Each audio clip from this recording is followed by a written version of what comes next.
ہم نے سفر کیا. اور آپ یہ بتائیے کہ نبی کا مرتبہ بڑا ہے یا اولیاء کا مرتبہ بڑا ہے؟ ظاہر ہے نبی کا مرتبہ بڑا ہے. تو بھیجا کس کو جا رہا ہے؟ نبی کو اپنے ایک خاص بندے کے پاس بھیجا جا رہا ہے، حضرت خضر علیہ السلام کے پاس. اور فرمایا جا رہا ہے کہ تم اس بندے سے جا کے ملو. حضرت موسیٰ علیہ السلام نے اپنے ساتھ حضرت یوشع بن نون کو لیا اور آپ چل دیے. قرآن کہتا ہے فوجدا عبدا من عبادنا، کہ ہمارے بندوں میں سے اس بندے کو انہوں نے پا لیا. لیکن سفر میں ہوا یہ کہ حضرت موسیٰ علی نبینا علیہ الصلاۃ والسلام اپنے ساتھ مچھلی پکا کے لے گئے تھے کہ راستے میں کہیں بھوک لگے گی تو اس کو کھا لیں گے. ایک جگہ پڑاؤ کیا اور آپ کو وہاں دریا تھا، حتیٰ ابلغ مجمع البحرین، دو دریا ملتے تھے، وہاں آپ نے پڑاؤ کیا. اور وہ جو ہے حضرت یوشع بن نون جو ساتھ میں تھے حضرت موسیٰ علیہ السلام کے، ان کے پاس وہ مچھلی تھی پکی ہوئی، یاد رہے زندہ نہیں تھی، پکی ہوئی سالن پکا ہوا وہ مچھلی تھی جس کو آپ نے سوچا تھا کہ راستے میں بھوک لگے گی تو کھا لیں گے. وہ حضرت یوشع بن نون نے رکھ دی، اور وہاں پر جہاں آپ ٹھہرے دو دریا ملتے تھے، وہاں پہ وہ مچھلی زندہ ہوئی اور زندہ ہو کے وہ مچھلی بھاگ گئی، دریا میں چلی گئی.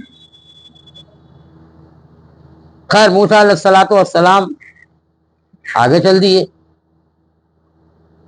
پھر تھوڑی دیر کے بعد آپ نے کہا کہ بھائی وہ مچھلی جو ہم سالن لائے تھے پکا کے، وہ ہمیں دو بھوک لگی ہے، وہاں پہ مردہ بھی زندہ ہو جاتا ہے.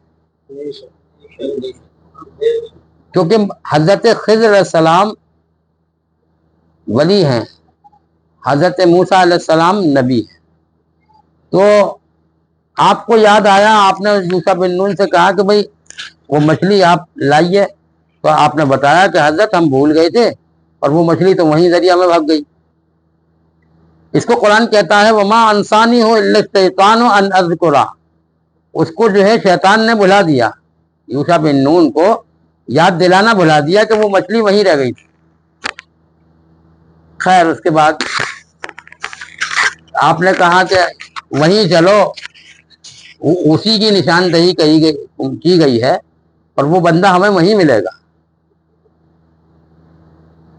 تو جب پیچھے لوٹے آپ، پیچھے لوٹنے کے بعد پھر جو ہے حضرت موسیٰ علیہ السلام وہیں پر آئے جہاں کہ مچھلی دریا میں بھاگ گئی تھی، اور حضرت خضر علیہ السلام کو آپ نے پا لیا. تو آپ نے کہا کہ حضرت میں کچھ دن آپ کے ساتھ رہنا چاہتا ہوں. کہا موسیٰ تم میرے ساتھ نہیں رہ سکو گے اور صبر نہیں کر سکو گے. اب یہاں سے یہ ثابت ہوتا ہے کہ اللہ نے کس کو علم کتنا دیا تھا. تو حضرت موسیٰ علیہ السلام نے کہا کہ نہیں، میں آپ کے ساتھ رہوں گا اور آپ کے معاملے میں دخل نہیں دوں گا، آپ کوئی بھی کام کریں گے. تو آپ جو ہے وہ دونوں بزرگ حضرت موسیٰ علیہ السلام اور حضرت خضر علیہ السلام دونوں چلے، اور دونوں چلنے کے بعد ایک دریا میں آپ نے سفر کیا، اور ایک کشتی والے سے کہا، نئی کشتی تھی، اس سے کہا بھائی ہمیں دریا پار کرا دو. تو کہا بیٹھ جائیے حضرت. وہ نئی کشتی تھی، اس میں حضرت خضر نے سوراخ کر دیا. جب پار کرا دیا، اس نے پیسے بھی نہیں لیے آپ سے جو مزدوری ہوتی تھی، بھئی یہ بزرگ ہیں ان سے کیا پیسے لوں. تو حضرت موسیٰ علیہ السلام نے کہا کہ یہ آپ نے کیا کیا، اس کی نئی کشتی آپ نے بیکار کر دی اور سوراخ کر دیا، اور ہم سے اس نے پیسے بھی نہیں لیے، اس نے ہمارے اوپر یہ احسان کیا. تو جواب دیا کہ اے موسیٰ میں نے تم سے پہلے ہی کہا تھا کہ تم میری باتوں پہ صبر نہیں کر سکو گے، میرے کاموں میں دخل دو گے، لہذا ہماری اور آپ کی علیحدگی ہے، قال ھذا فراق بینی و بینک، آپ نے کہا کہ اب علیحدگی ہے. کہا کہ اچھا اب کی میں دخل دوں تو آپ مجھے اپنے ساتھ نہ رکھیے گا. خیر وہ آگے چلے تو ایک لڑکا کھیل رہا تھا بچہ، آپ نے اس کو اٹھا کے دے مارا، جان سے مار دیا. حضرت موسیٰ علیہ السلام نے کو برداشت نہیں ہو سکا. حضرت موسیٰ علیہ السلام نے کہا کہ یہ آپ نے کیا کیا؟ ایک اچھا خاصا بچہ تھا، آپ سے کچھ کہہ بھی نہیں رہا تھا اور آپ نے اس کو مار دیا. پھر آپ نے وہی بات دہرائی کہ اے موسیٰ، میں نے تم سے کہا تھا کہ تم میرے کعبوں میں صبر نہیں کر سکو گے، لہذا آپ جو ہے اپنا راستہ لیں.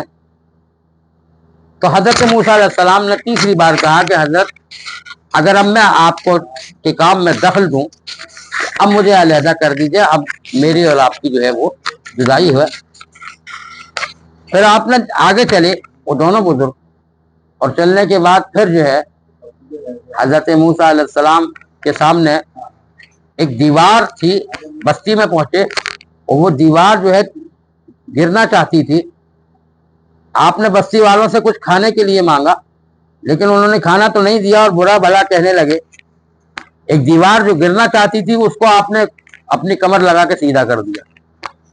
حضرت موسیٰ علیہ السلام نے کہا کہ یہ آپ نے کیا کام کیا تھے اور ہمارے کھانے پینے کے کام آ جاتی. تو حضرت خضر علیہ السلام نے کہا کہ اب موسیٰ تمہاری اور میری علیحدگی ہے، جو میں نے کام کیے تھے میں اس کی تمہیں حقیقت بتا دیتا ہوں. تو یہاں سے یہ ہے کہ اللہ تبارک و تعالیٰ نے علم کس کو کس نے دیا ہے؟ قرآن کہتا ہے وَفَوْقَ كُلِّ ذِي عِلْمٍ عَلِيمٍ، ہم نے علم کے معاملے میں ایک کو ایک کے اوپر فضیلت دی ہے. اب حضرت خضر علیہ السلام نے بیان کرنا شروع کیا کہ وہ جو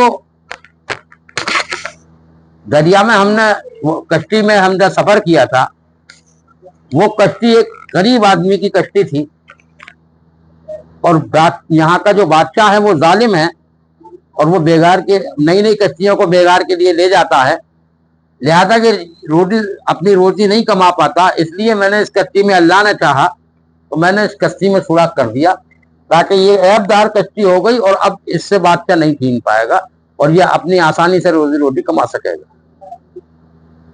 دوسرا کام جو میں نے وہ لڑکے کو مارا تھا، یہ لڑکا بڑا ہو کے بہت خراب ہوتا اور اپنے ماں باپ کے لیے ایک یعنی مصیبت بن جاتا، قتل و غارت گری کرتا. تو اللہ نے چاہا کہ اس کو ختم کر کے میں انہیں کوئی نیک صالح اولاد عطا کروں، اس لیے میں نے اس لڑکے کو مار دیا.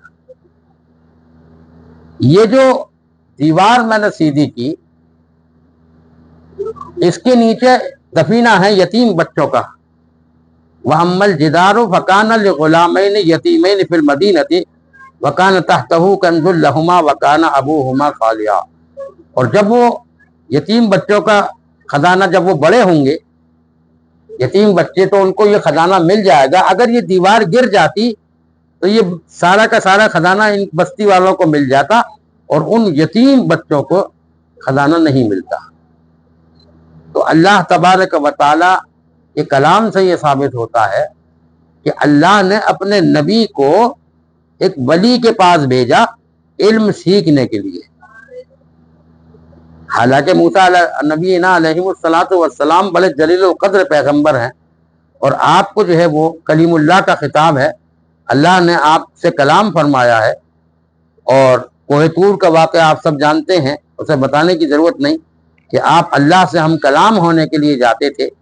لیکن جب یہ کہا کہ پروردگار تو نے مجھ سے بھی زیادہ کسی کو علم دیا ہے، تو حضرت موسیٰ علیہ السلام کو حضرت خضر کے پاس بھیجا اور 3 کام کیے آپ نے اور 3 کاموں کی آپ نے تعمیل بتائی. اور پھر اس کے بعد یہ بتایا ذالک تعویل ما لم تستطع علیہ صبرا، اے موسیٰ تم جو ہے اب صبر نہیں کر سکو گے اور تمہاری میری جو ہے یہ اب علیحدگی ہے. ان 3 کاموں کا یہ واقعہ تھا. اس پر نبی اکرم صلی اللہ علیہ وسلم نے فرمایا کہ اگر موسیٰ علیہ السلام اور تھوڑا صبر کر لیتے تو غیب میں سے کچھ اور معلوم ہو جاتا. تو کہنے کا مقصد یہ ہے کہ اولیاء کا اپنی جگہ مقام ہے اور نبی کا اپنی جگہ مقام ہے. نبی نبی ہے، اولیاء اولیاء ہے. اولیاء میں نے بتایا تھا پچھلی 11 تاریخ میں کہ اولیاء اللہ جو ہے وہ اللہ کے دوست ہیں، اور اللہ جو ہے وہ اپنے بندوں میں سے کسی کو بھی چاہے علم غیب عطا کر سکتا ہے. ہمارے یہاں علم غیب پر یہ بحث ہوتی ہے کہ اللہ کے رسول صلی اللہ علیہ وسلم کو علم غیب تھا یا نہیں تھا. تو اس معاملے میں یہ عقیدہ رکھنا چاہیے کہ اللہ کی ذات جو ہے وہ عالم الغیب ہے. اللہ کا جو علم ہے لیکن نبی اکرم صلی اللہ علیہ وسلم کو عطائی علم ہے. اب کتنا اللہ، یہ ہم اور آپ ناپنے والے کوئی نہیں ہے.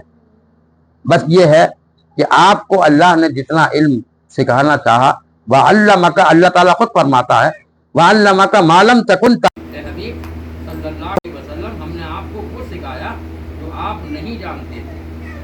اب بہت سے الفاظ ایسے ہیں، بہت سے حروف ایسے ہیں قرآن کریم میں، جیسے الف لام میم را، جیسے الف لام میم صاد، ایسے بڑا عالم نہیں کر پایا. یہ جو ہے اللہ اور اس کے رسول جانتے ہیں کہ اس کا مطلب کیا ہے. اللہ نے جو بات بتانا چاہی وہ کلیئر کر دی، اور جو بات بندوں سے چھپانا چاہا اس کو اللہ نے شارٹ کٹ میں بات کی. اللہ تعالی ہم سب کو سمجھنے کی توفیق عطا فرما. وآخر دعوانا ان الحمدللہ.